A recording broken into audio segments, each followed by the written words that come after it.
Welcome to Motivational Humanity. You are not alone. The world goes quiet when the person you never expected to hurt you does. It's a moment you don't forget. It hits different because it's not just pain. It's shock, confusion, betrayal wrapped in silence. You stand there, trying to breathe, trying to smile, trying to act like your world isn't shaking. But deep down, you know something sacred just changed. And you whisper to yourself, why did it have to be them? This video is about that moment. The moment love gets heavy. The moment trust cracks open. The moment your heart realizes that the deeper you love, the deeper you can hurt. But also, the deeper you hurt, the deeper you can grow. Let me tell you a story I've never forgotten. A woman once told me, I thought I was strong, until the person I loved most broke me in a way I didn't think was possible.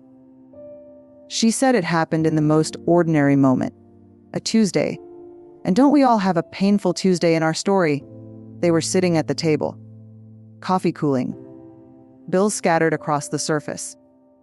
And out of nowhere, he said something sharp, something careless, something he didn't even think twice about.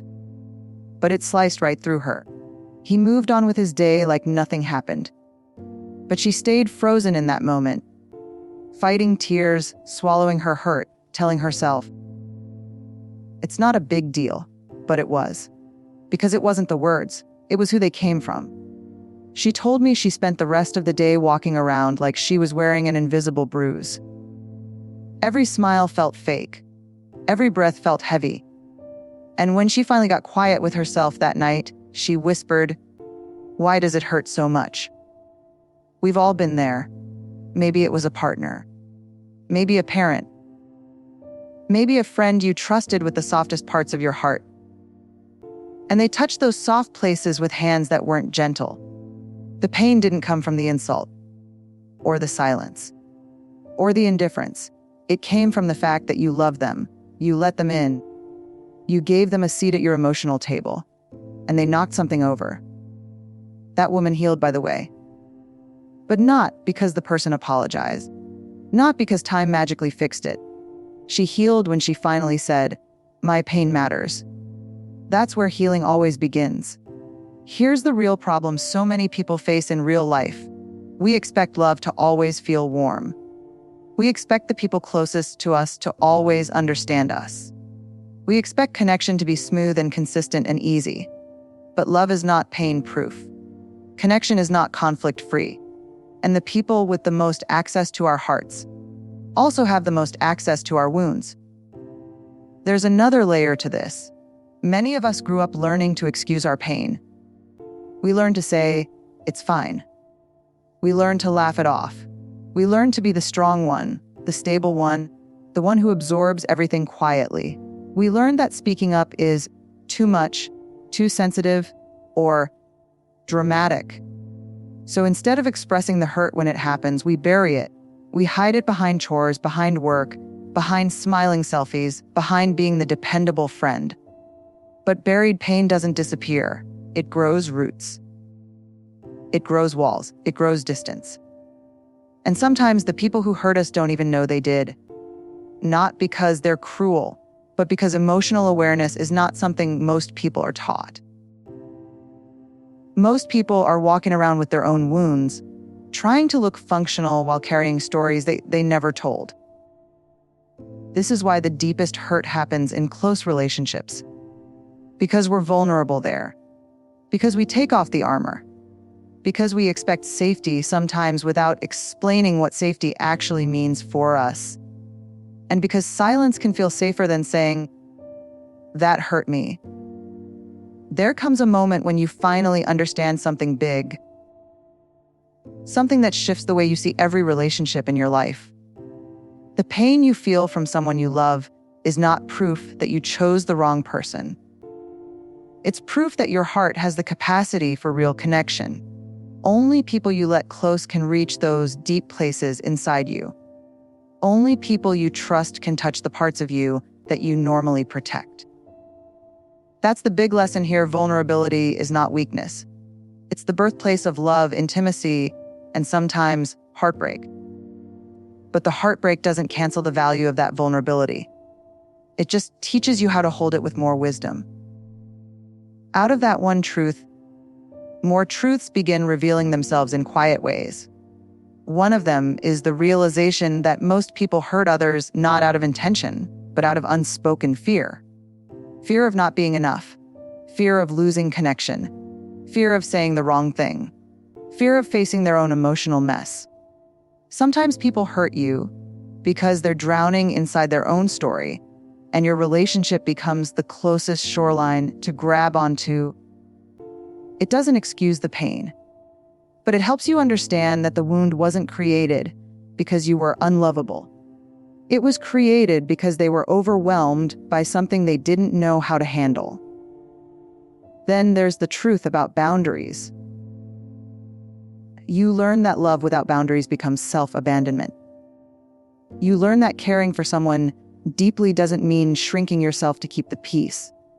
You realize that love is healthiest when both people can say, "This hurt me," without fear of losing everything. You begin to see that boundaries aren't walls that keep people out. They're doors that show others how to walk in. They're signals that say, "I want connection, but I want it to feel safe." And healthy people don't run from those boundaries. They respect them. They grow because of them. And slowly, another truth forms. The hurt you carry often speaks louder in the silence after the moment than it did in the moment itself. The real pain is not always what someone said or did. It's the space afterward where you felt invisible, unheard, or unimportant. It's the wondering if your heart matters. It's the ache of pretending you're okay, so things don't get worse. That silence builds walls around your heart without you even noticing. And eventually, you realize that healing requires breaking that silence. It requires finding your voice again, gently, honestly, bravely. It requires telling the truth, not to punish someone, but to free yourself from the weight of unspoken hurt. All of these truths blend together to create one powerful understanding. Your heart is capable of extraordinary resilience. You can be hurt deeply and still love bravely. You can be disappointed and still stay open. You can lose trust and rebuild it. You can walk through heartbreak and come out softer, not colder. And that's softness. That willingness to still believe in connection, to still hope, to still show up with a real heart. That is the quiet, unquestionable sign of strength. You are not fragile for feeling deeply. You are not foolish for loving fully. You are human, beautifully, courageously human.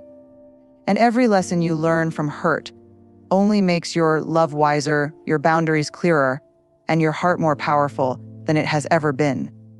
There are daily habits that help you build that kind of emotional courage. Start by telling the truth gently, even in small moments. When something hurts, say it with calm honesty.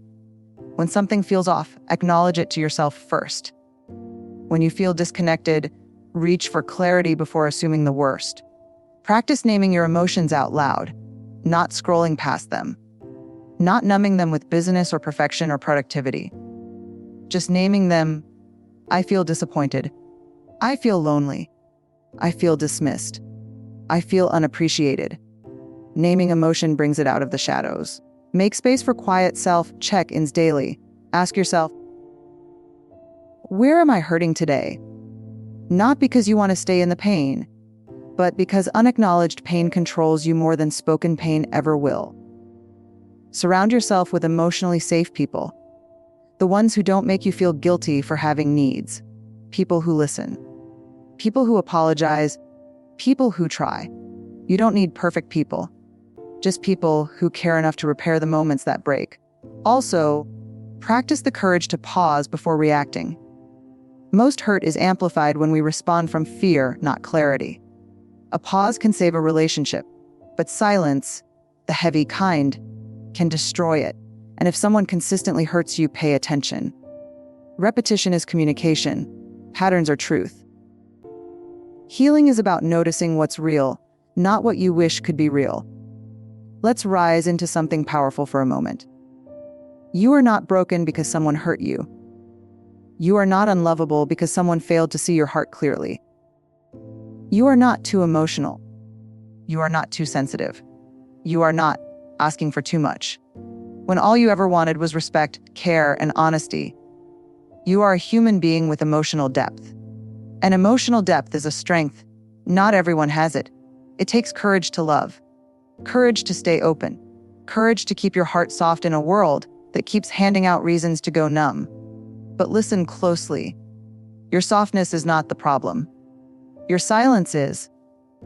The pain you're carrying, that tightness in your chest, that ache behind your ribs, that heaviness in your stomach, it's not a sign that love failed. It's a sign that you're alive.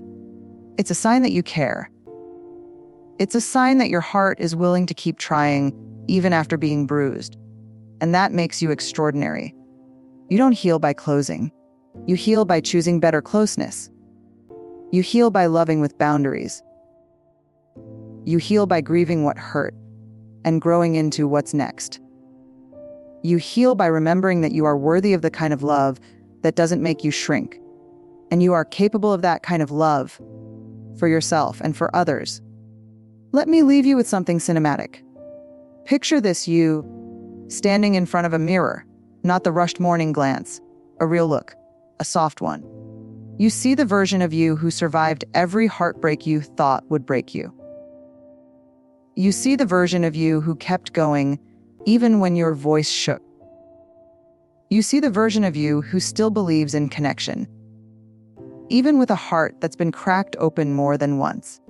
You are not defined by the person who hurt you. You are defined by the courage you found afterward. The courage to stay tender. The courage to speak truth. The courage to choose yourself. The courage to love again, wiser, stronger, clearer. Deep love makes deep hurt possible. But deep healing makes deep strength inevitable. And that strength is already inside you.